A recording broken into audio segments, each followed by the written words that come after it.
Hi everybody, this is Scott Hunt, the CEO and owner of Fitness Enhancement, and we're here today to celebrate 20 years in business. It's your 20th birthday for Fitness Enhancement. We are. And you've timed it so that 2020 is the 20th year in business. Yeah. Perfect. Well, technically speaking, I started in 99, but it's the very end of 99, so we're kind of doing our 20 years now. It's your so 20th. That's okay. 20th year. That's okay, which is just over half my life too, so it's all... It's a long time. Everything happens in 10-year stints for me, it seems like. It's a really long time, 20 years actually, especially considering the industry average. So if you think about like the industry average for a personal trainer, you're looking at like 6 to 10 months. It's pretty high turnover. Yep. What do you think's different about Fitness Enhancement that's helped you and the company stick with it for so long? Well, if we go back to that first 6 to 10 months, I was just more stubborn and determined than most trainers just with the towel. It's probably the biggest difference. Okay. I made all the mistakes that everyone made in that first 6 to 10 months. Right. Bit of a different world back then, but before social media, but mistakes in business were still mistakes in business. So Right. I made all those mistakes for 6 to 10 months and a hell of a lot longer after that. I guess the difference is I had the drive and the passion to push through that and learn until I got it right and I made a successful business. So that's really, everything stemmed from that, I guess. So even at this size, it's still learning how to grow bigger and better and improve things the whole time. That's kept us going well. So how important do you think that work ethic then is in terms of your success and other PTs?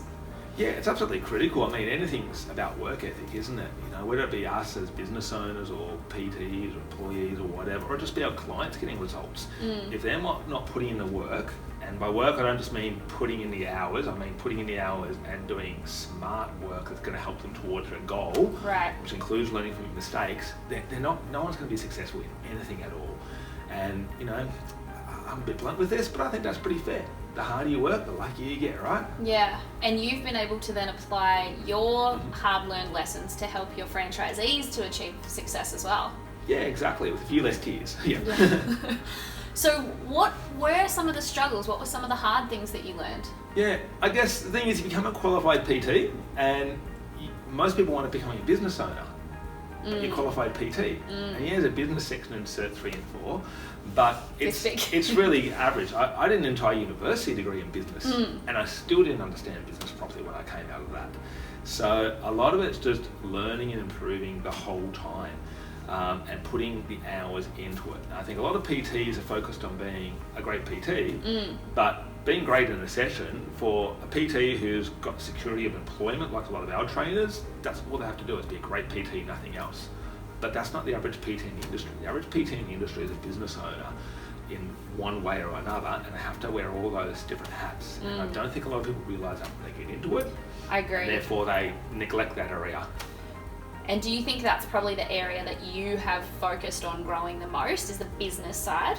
Yeah, it's been both really. I guess it's been always the struggle to wearing all those hats and going, I want to do this and this and this and this. But now they're at a size, ideas, man. yeah, now they're at a size where I can leave training clients to people like yourself. Yeah. I can focus more on building that business and doing the things that I know I'm good at and I'm passionate about, and leaving the things that other people can do better, like interviews, for other people. So. And obviously you have amazing trainers. You've had trainers with you for over 10 years. And you actually have had clients for almost the whole time, 20 years. Yep. So obviously something's going right in that aspect as well. What do you think some of the things that you or the company does well in the training and the employment sort of side of things? Yeah, look, we've consistently improved that over the whole time, over 15 years or so. I've had staff members for now. I've had hundreds of trainers over the years as contractors, employees, franchisees. Of course, clients have had for 20 years, some of them now. The biggest one is simply looking after them as best as we can. And that's nothing to do with being a business owner or marketing strategies. That's just the basic ethics of it. If I make a commitment to someone, I'm going to do what I can to come through on that. It's as simple as that. And I'm not going to talk it up and then not back it up. If something doesn't work, it's not going to be because I didn't try or because I pulled the wool over their eyes. I think that's the big one. If you look at the fitness industry, say with clients, how many people promise amazing results they know they're not going to get. Guaranteed six-pack in 2 weeks. Exactly. I won't make false promises. So yeah, look, it certainly helps me sleep better at night, but it also just means as well that then people see that they're going to get those long-term results and they stay long-term. It may get us a few less people on the New Year's resolution where they want to get that six pack in 6 weeks. Yeah. But you know, that's not our type of client. That's not our type of trainer who wants to sort of also endorse that type of sort of dodgy training, to be honest. Yeah, for sure. And obviously there are a lot of trainers like that out there, and the industry has changed over the last 2 decades. Just a bit. What are some of the things that have changed and that have come and gone, and how's Fitness Enhancement set themselves apart? Ourselves apart? Look, there's been a million things changed over that period. I mean, if we think back 20 years ago, some people watching this might have been in nappies still then, which makes me really old. I definitely wasn't. I'm good. Yep. That was long before 24/7 gyms. That sounded like the dumbest idea in the world when someone invented 24/7 Yeah. gyms. Who wants to train at 2 a.m? Great idea, by the way. I'm not saying it was a bad idea, but back, a decade ago, it sounded crazy. It sounded like a crazy idea.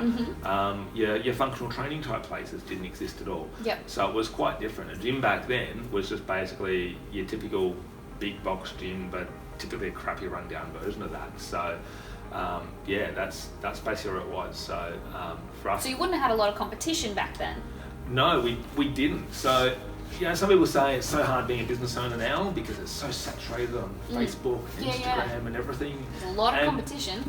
It's not hard like it used to be in some respects, because now you can set yourself up a business if you know how to do it. That's a catch. Most people don't know how to do it. Right. But you can look like an extremely professional business just through Facebook and a website that's practically free if you know how to do it. That's the catch.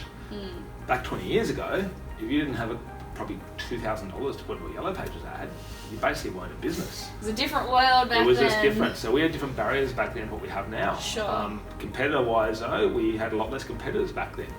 We had, in where we are now, main studio now, we had one competitor within about a 2K radius back then. Now we've got more than a dozen competitors. Yeah, right. Within a 2K radius. That's a lot.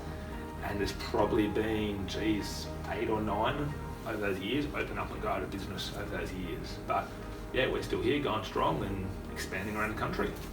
And so obviously it's not just not going with fads, but there is somewhat updating and changing with the times. Yeah. Like the flooring, for example, in here. Yeah, exactly. Well, back when I started, it was $400 the whole business was started on, which was my life savings too, of course. And then when I finally scraped together enough money to actually open a studio, I didn't have dumbbell racks, couldn't afford them.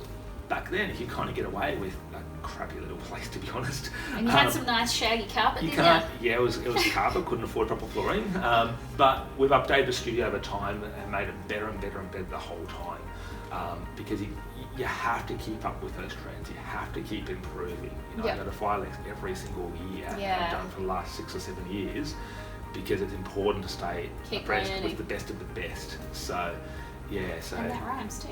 It does. And then what about for the future? Like, obviously we're keeping on growing and improving. NDIS is an area that we've sort of been moving into. What's the future look like for that?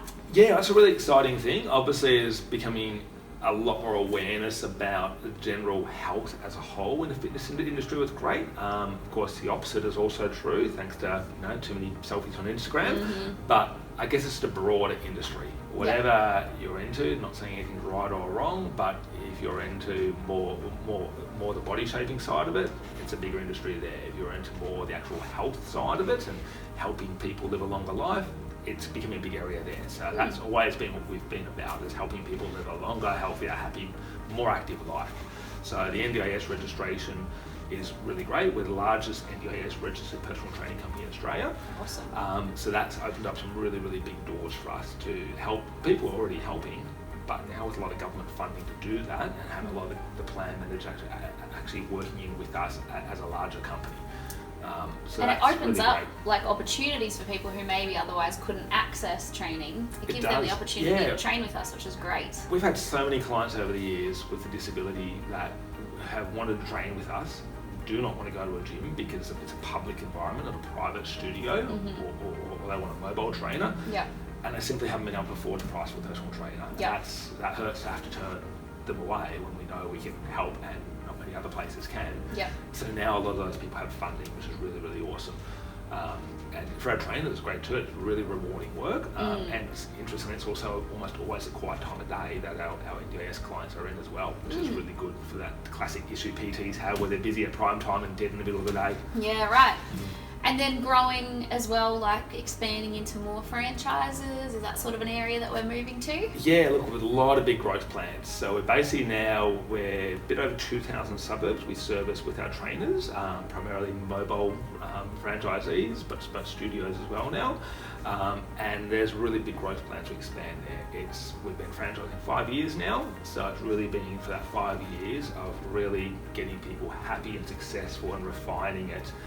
And that's always been the approach. It took me 15 years to franchise. Perfect it first. Exactly. So I'm not in a rush to do anything, but once I know something's right and it's working, then that's when we scale up big time. Hence taking 15 years to franchise. And now we know that we're really getting some great success. And our franchisees are having amazing success, which means their clients are having amazing success. So yeah, this next year, that's going to be a really big one for us. Awesome. Sounds really exciting. Last 20 years have been pretty amazing. I'm looking forward to the next 20. Yep, me too.